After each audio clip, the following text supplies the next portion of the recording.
This is how you spot commercial or residential opportunities, just like this one here.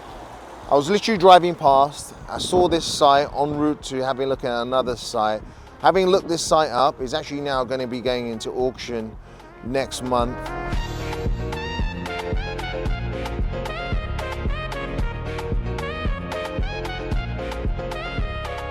Now sites like these are prime to be converted from commercial to residential.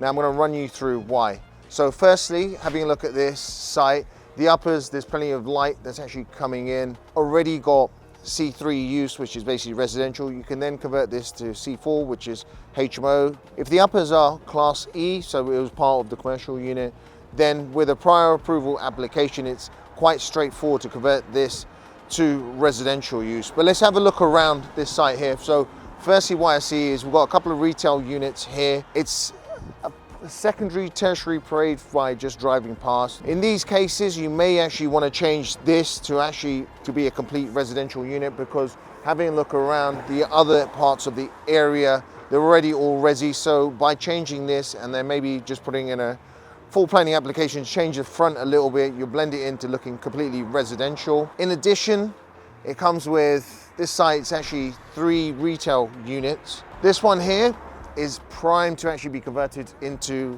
sort of a bungalow style property. I was looking around the side. You actually have windows that go across. Just from the outside looking at this is obviously going to be more than 37 square meters. That's the minimum space standards that's actually required to convert a commercial site to residential. So it's going to meet that. So that's a check box. You've got some windows here, and I saw there's a skylight on the top as well. The roof's in a position where it needs to be probably replaced or repaired. That's not really a concern for us, but the light requirements here show this is actually going to be adequate for one residential unit, and they may end up being a 1 or a 2 bedroom unit. We'll have to see more when we get inside. What I also noticed about this site here is it actually has a rear garage storage area. Now, from just having a look at the site and just looking at this online, this was used as a part of the commercial unit. So as a result of this actually benefits from auxiliary use, therefore is also classed as class E. And if it meets the minimum space standards, then this can also be converted to residential, as long as we obviously meet certain requirements. I had a look around the back. There's a shutter area and a window. So there is light that's going in, so you can see from there. And we'll have to have a look at the top with Google Satellite to see whether there's some skylights on the top, but potentially this could also be converted to residential use. We may need to put in a full planning application to put some windows across the side to actually get this passed to a residential unit, but there's a lot of scope there. Looking at the back here, first thing I noticed, there's some rear access, which is going to be ideal if you're going to be changing this to residential use. I can see one of the retail units actually has been extended all the way back, which is ideal because you could potentially create another unit in there. There's some skylights that you can see from the top. Again, that helps because it gives a lot of natural light into the building. But one thing that is of concern is having a look at the particulars. There was reports of Japanese knotweed.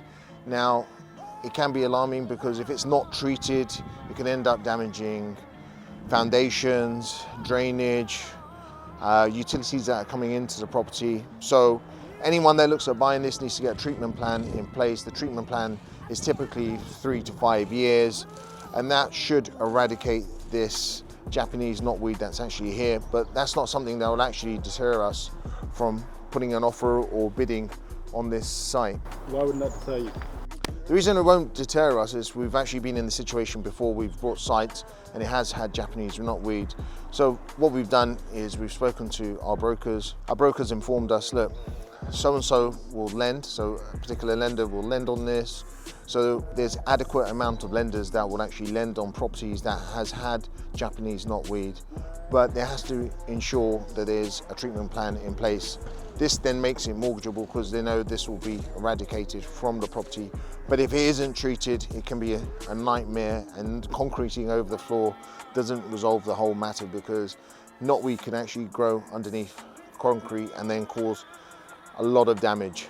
With this site going to auction, this is obviously before we've even looked at the legals and so on. But one point to bear in mind is ensure you always have a look at the legal pack. The legal pack will contain searches, local searches, office copy entries detailing bits about the property. The owner will have to disclose certain bits of information, if whether there's enforcement issues or anything like this. Your solicitor should have a look over the special conditions, because I know many people that have been stung by not reading the special conditions. There could be some surcharges you may have to pay for the seller's solicitor's fee. There could be a percentage you need to pay the seller on whatever the price of the property goes. So you need to be very wary of that. So once we get back to the office, we'll be running through this, sending this to our solicitor. He'll give us his view on it, and we'll make a decision on what we can do with the site and how much to actually bid. So if you're watching this, there could be some interesting news coming up. So my initial thoughts on the site is potentially keep 2 retail units. Small units. This would be ideal for some local barbers to come in, nail shops, something that could be used by the residential community around here. Change the uppers to probably likely to be 4 to 5 bed ensuite HMOs. This unit to the side here, the former barber shop, would actually look at converting that straight to residential. And then the caveat would be if we can change the storage units at the rear to residential use. So potentially you could end up with 2 retail units, 2 self-contained flats, and 2 5-bedroom ensuite HMOs. That will actually end up probably at least double to potentially tripling the value of the property. At this point, you probably know whether we won the auction or not. But if this site is of interest to you and want to learn more, we have a free community. We've hit over 1,200 members where you can share your knowledge. We actually end up answering a lot of questions on there. The details of that are in the description. We're also going to be back with the Elevate series where we're actually sharing loads of knowledge, loads of gems, and it's in Shawbrook's head offices. The details are all in the description. And if you like this video, ensure that you hit the bell icon, leave a comment, and we hope to see you on the next one.